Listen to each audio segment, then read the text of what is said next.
Hey everyone, welcome back to another episode here of Project E. Can you guys actually believe that we're now on episode 5? It's pretty crazy when you actually think about it. When I actually started off this entire project, I really didn't expect that things would actually turn out the way they are, but we've really actually come a long way here, and to actually get rid of so many decks by this particular point is definitely something I could be quite proud of. Because the whole point of this goal here, or this particular project, was to, remove as many decks as possible and part ways with them. And that way I could actually improve on my actual gameplay by spending more times on the decks that I actually wanted to spend more time on. And of course, that being said, it saves up space in my room, and also it saves money because I don't have to spend so much,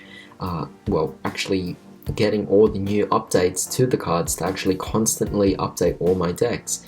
So with that being said, it does definitely make things a lot better in those circumstances, and because of that, parting ways with these decks have definitely been one of the toughest things I've actually ever embarked on.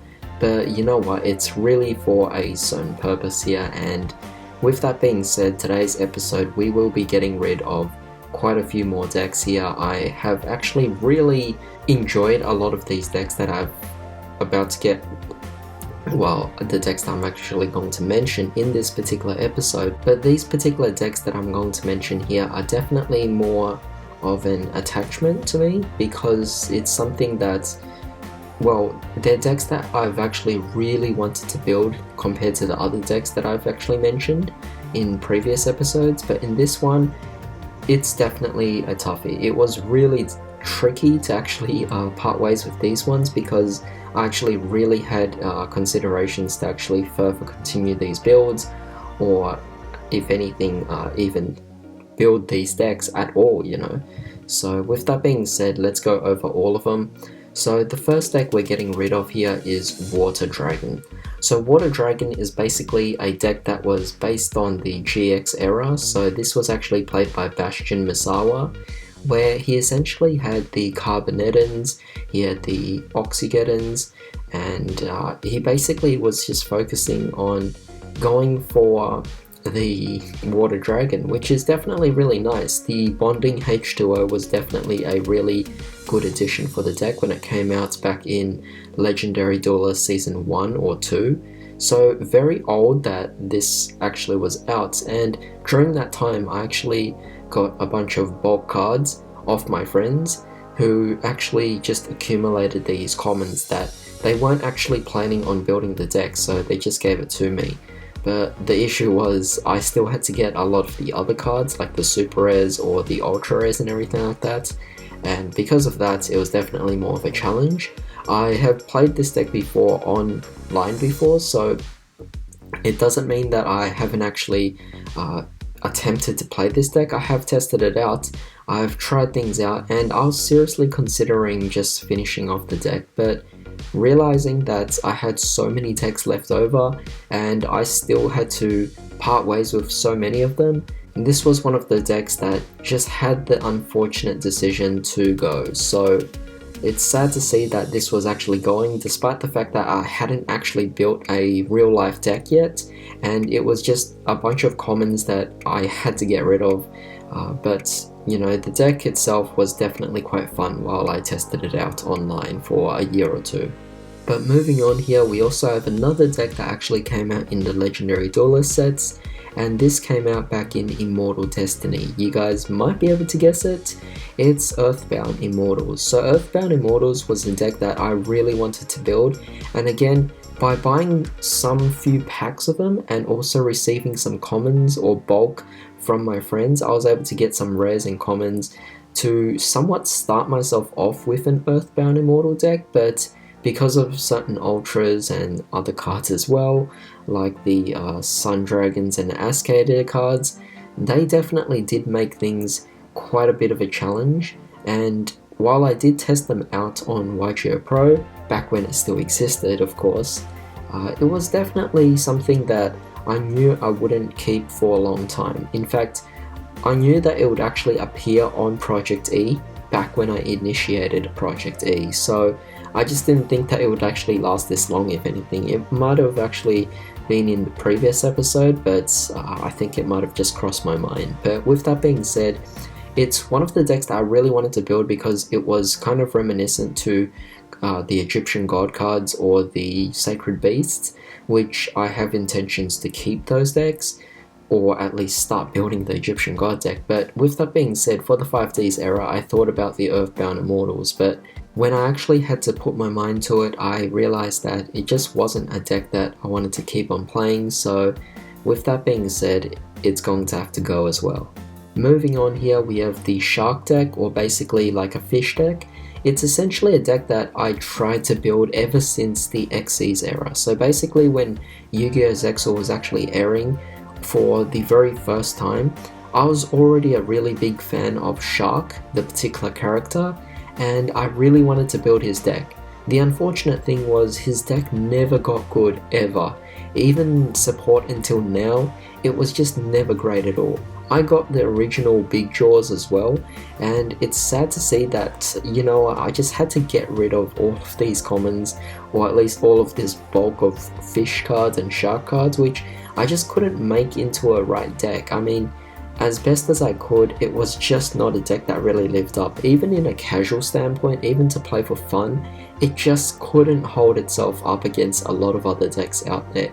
You could play so many other decks and it could still really just destroy the Shark deck. The Shark deck, while it is somewhat fun, it really just goes into the basic XC summoning once you actually really dissect the deck completely, and because of that, I've chosen to part ways with it.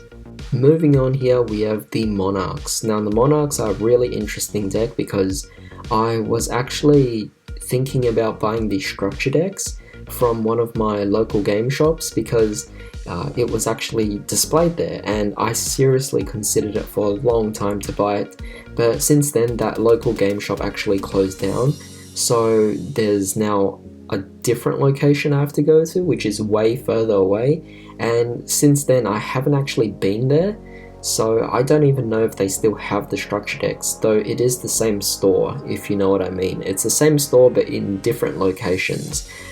But with that being said, even if there was the structure deck there, I didn't want to invest into the deck itself. I have played it online and I do have some of the cards. In fact, some of these cards I'm still actually keeping because the original Monarchs can actually play it in GOAT format, and I do actually have a few GOAT decks, so I will be playing cards like Mobius and Thestalos and maybe even Riser in my original GOAT decks.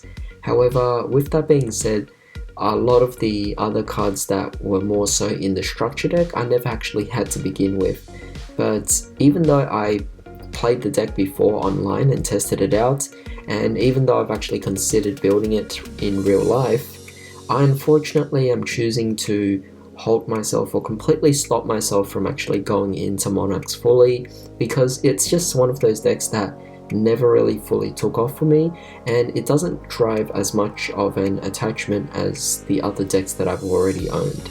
Moving on here, we have Infernoble Knights. So Infernoble Knights is actually a very new archetype that came out not too long ago, a few sets ago, but the thing is this, with the Infernoble Knights, the more I tested it out, the more I wanted to actually incorporate it into other decks, and to actually focus on a pure build, it didn't really work out as well, and it just seemed to be more of a mess than anything, so I was just not really feeling it. So it was really one of those short-term decks that I thought I would actually continue, but after some further testing I realized it wasn't a deck that I wanted to actually build at all, so I got rid of most of the commons that I've accumulated, because I realized trying to accumulate all the ultra rares or even the secrets was just not really worth it.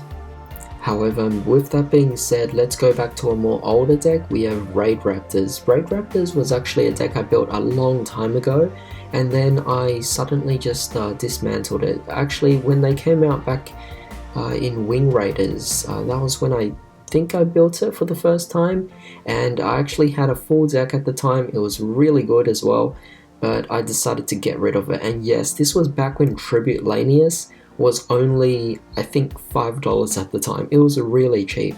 But now, seeing that Tribute Lanius is now going for about $10 to $15 each, it's quite crazy. I mean, back then it was so cheap, and I had every single card for the deck as well, aside from Force Strix, which is quite funny because although I had the whole deck, I still needed Force Strix. And even though I'm getting rid of the deck that I've rebuilt now, so yeah, basically a few years later I decided to rebuild Raid Raptors again, but I never actually fully completed it because I sold off my old one. And so because of that, I'm deciding to just not continue anymore and get rid of the current commons I have. However, with that being said, I'm still looking for a Force Strix just because I want to play it in my Blackwing deck. But with that being said, the Raid Raptors is something that I've definitely given up on. Alright, so moving on now, we have Aromas. Aromas was definitely very interesting because you guys have actually seen the actual deck itself on this channel. It's actually been featured on some games that I've actually recorded here, where it was actually played by my friend Alex, and because he had an Aroma deck, I was kind of already thinking about not building the deck itself. But I did accumulate some of the cards. When Darkness Ablaze actually came out, that was when a lot of the Aroma support came out, and due to that, I actually accumulated a lot of those cards. You guys even saw me pull those cards. I actually opened up 2 boxes, I believe, of Dark Neostorm. So it was definitely very, very interesting for me because although I wanted to build a deck, I didn't want to build decks that a lot of my friends were already playing. So because of that, I have decided to just get rid of the commons that I had and allow my friend Alex to actually continue his. But that doesn't mean that it will never be featured on my channel because since I still can meet up with my friend Alex, who actually has the Aroma deck, it's a possible chance that he might be able to feature it as a deck profile on this channel, and that would be quite awesome. So with that being said, even though I'm getting rid of the current Aroma cards that I have, it doesn't mean that it will fully disappear from this channel. Next here we have the Trimids. So the Trimids are also very interesting. A few weeks ago I actually decided to order a core, or at least buy a core off someone on Facebook. But the funny thing is, after further consideration, I decided to actually bail out on it. Basically, the person was willing to sell me the entire core of Trimids, like every single card, 3 copies of every single card, and even gave Sentry Stone Soldier as well, which was really good for the deck, and it wasn't even a Trimid card. He basically had every single Trimid card, including additional support that weren't even Trimid cards at all, but would actually work in the deck, and he was selling it all for just $10. And I was actually seriously considering it because I knew that the Trimids would actually come out in the near future in some certain sets. However, after further thought and consideration, I really just didn't think it was a deck that was worth continuing on with. I really thought that it wasn't one of those decks that I would be attached to anyway, so I may as well just stop myself here before I build too many decks. And last but not least, I am deciding to get rid of Harpies. Yes, so Harpies, I was actually slowly accumulating my deck, and well, not my deck really, just the cards to actually build the deck, and I eventually had this crazy goal to somewhat one day have a max rare deck of Harpies. Seeing the price is obviously going to be a very insane thing because the price itself is just so high for a max rare Harpy deck. But the other thing I actually had to consider was that similarly to the Aroma deck that my friend Alex was playing, Harpies is actually played by my good friend Anders from Raphael's Reviews. So you guys might actually recognize that because he's been featured on this channel before, and I've even been featured on his channel, I believe. But yeah, we both pretty much played against each other a lot, and knowing that he actually already has a Harpy deck, I realized I shouldn't really try to build a Harpy deck as well because I didn't really want to have a mirror match or anything like that. And considering that Harpies weren't the cheapest thing because I had this crazy goal to build an ultimate rare deck, or at least a max rarity deck that is. It was just a fleeting goal that I didn't think would be worthwhile once I actually completed it. So I'm deciding to actually stop with the Harpies as well and allow Anders to be the the true master of Harpies. Of course, that's not stopping me. If I ever want to build Harpies in the future, I could, and it's not stopping me now as well. It's just that it's one of the decks that I just don't have any attachment to. So if you guys actually do want to see some Harpy deck profiles, then feel free to visit Anders' channel at Raphael's Reviews. I'll leave a link in the description below. But yeah, with that being said, these were all the decks that I've decided to get rid of. So in total, we have got rid of 9 decks today. That is not as much as I had hoped, but it is something that I was still able to part ways with, so I guess I should be a little proud of that. But with that being said, last time we got rid of, I believe, 38 decks. So with these new 9 decks over here, we would have got rid of a total of 47 decks now, if that is the correct number, though I might have to recount. You guys might see a correction on the screen, but I'm sure it is 47 decks that I've got rid of in total.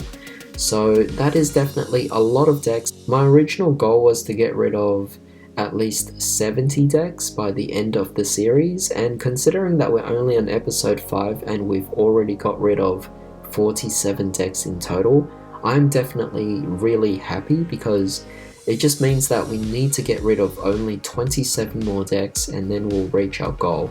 And we still have 7 more episodes left over, so it should be relatively easy to actually do so, but at the same time also hard, because there are a lot of decks remaining, and even then, a lot of those remaining decks I am way more attached to than the ones that I've already decided to feature in these current episodes right now.